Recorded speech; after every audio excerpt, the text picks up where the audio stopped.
देवनारायण भगवान की कहानी राजस्थान और मालवा के जनमानस की अद्भुत आस्था और प्रेरणा का एक प्रतीक है। उनका जीवन गाथा संघर्ष, वीरता, करुणा और धार्मिकता की एक मिसाल है। ये कथा न केवल उनकी अद्वितीय वीरता की कहानी है, बल्कि एक ऐसी पवित्र यात्रा है जो एक महान योद्धा से देवत्व तक की ओर ले जाती है। कहानी की शुरुआत होती है 10वीं शताब्दी में, जब राजस्थान और मालवा के इलाके पर कई राजपूत कुलों का शासन था। उन्हीं में से एक कुल था बगड़ावत, जो अपनी वीरता, साहस और धार्मिकता के लिए प्रसिद्ध था। उस समय एक भविष्यवाणी प्रचलित थी कि बगड़ावत परिवार में एक महान योद्धा का जन्म होगा, जो अपने कुल की रक्षा करेगा और अत्याचारियों का नाश करेगा। इस परिवार के राजा साहलजी और उनकी पत्नी रानी सादल माता के मन में एक दिव्य संतान की आकांक्षा थी, जो बगड़ावत कुल के मान सम्मान और धार्मिकता की पुनर्स्थापना कर सके। राजा साहलजी और बगड़ावत वीरों का बलिदान। राजा साहलजी और बगड़ावत वंश के अन्य 24 वीर अपने साहस के लिए जाने जाते थे। ये वीर न केवल युद्ध में निपुण थे, बल्कि धार्मिकता और सत्य की रक्षा करने के लिए सदा तत्पर रहते थे। एक समय की बात है कि किसी विवाद में स्थानीय असुरों और अन्य राजाओं के साथ संघर्ष हो गया।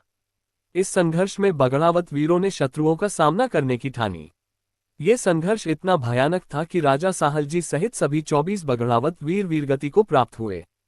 साहलजी की पत्नी रानी सादल माता इस अत्यधिक दुखदायी घटना से विचलित हो उठी, लेकिन इसी दौरान एक दिव्य भविष्यवाणी ने उनके मन में आशा की किरण जगा दी कि उनके गर्भ से जन्म लेने वाला बालक उनके कुल का उद्धार करेगा।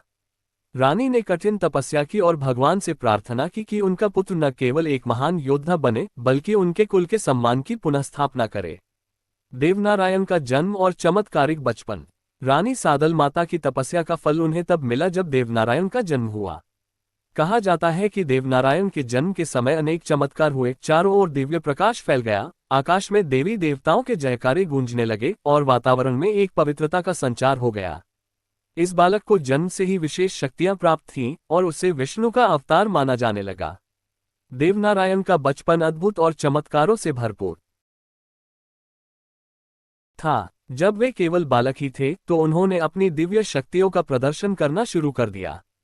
गांव के लोग और उनके निकटवर्ती लोग उनकी चमत्कारी शक्तियों से अत्यंत प्रभावित थे। उन्होंने बचपन में कई बार अपनी दिव्यता और अलौकिक शक्ति का प्रदर्शन कर अपनी माता और परिवार का मान बढ़ाया। युवावस्था और युद्धों का आरंभ। जैसे जैसे देवनारायण बड़े हुए, उनका लक्ष्य स्पष्ट होता गया। उन्होंने अपने पिता और अन्य बगड़ावत वीरों के बलिदान का बदला लेने की ठानी।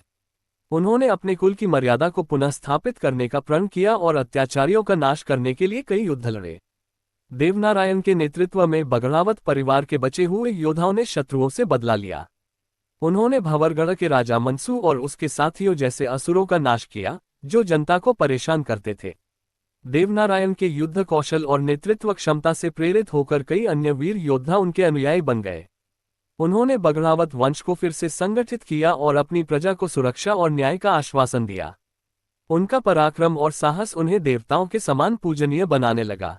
लोक कल्याण और धर्म की स्थापना। देवनारायण भगवान केवल युद्ध के महान योद्धा ही नहीं थे, बल्कि एक करुणामयी और धर्मप्रिय राजा भी थे। उन्होंने अपने राज्य में प्रजा के कल्याण के लिए कई कार्य किए। वे गरीबों, किसानों और जरूरतमंदों की सहायता करते थे और अपनी प्रजा के प्रति सदा न्यायपूर्ण और दयालु रहे। एक बार देवनारायण भगवान ने एक कठिन तपस्या की ताकि उन्हें और अधिक ज्ञान और शक्ति प्राप्त हो सके। उनकी इस तपस्या के दौरान अनेक देवताओं ने उन्हें आशीर्वाद दिया और उन्हें धर्म, सत्य और सेवा का मार्ग दिखाया। इस तपस्या के बाद उन्होंने समाज में धर्म और सद्गुणों की पुनर्स्थापना की और लोगों को जीवन के उच्च आदर्शों का पालन करने की प्रेरणा दी। देवधाम जोधपुरिया और उनकी पूजा।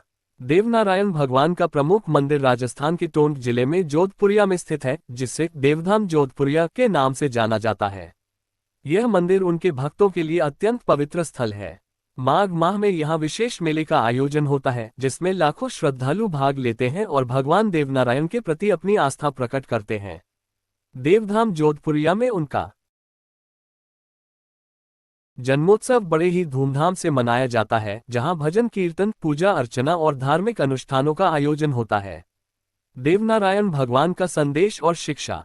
देवनारायण भगवान का जीवन एक अद्भुत प्रेरणा स्रोत है। उनके द्वारा दिए गए संदेश उनके अनुयायियों को आज भी मार्गदर्शन प्रदान करते हैं। उन्होंने सदा सत्य और धर्म के मार्ग पर चलने का उपदेश दिया। उन्होंने बताया कि सच्ची वीरता वही है जो दूसरों की रक्षा और सेवा में लगे। उनके जीवन के मूल्य सत्य, करुणा, धार्मिकता और न्याय उनके अनुयायियों को जीवन में नैतिकता और सच्चाई के पथ पर चलने की प्रेरणा देते हैं। देवनारायण भगवान को विष्णु का अवतार मानते हुए लोग उन्हें अपनी कठिनाइयों में याद करते हैं और उनकी शिक्षाओं का पालन करते हुए जीवन में सफलता प्राप्त करने का प्रयास करते हैं। उनकी गाथा एक यादगार कथा है जो मानवीय मूल्यों, न्याय और धर्म की सदा प्रेरणा देती रहेगी। अगर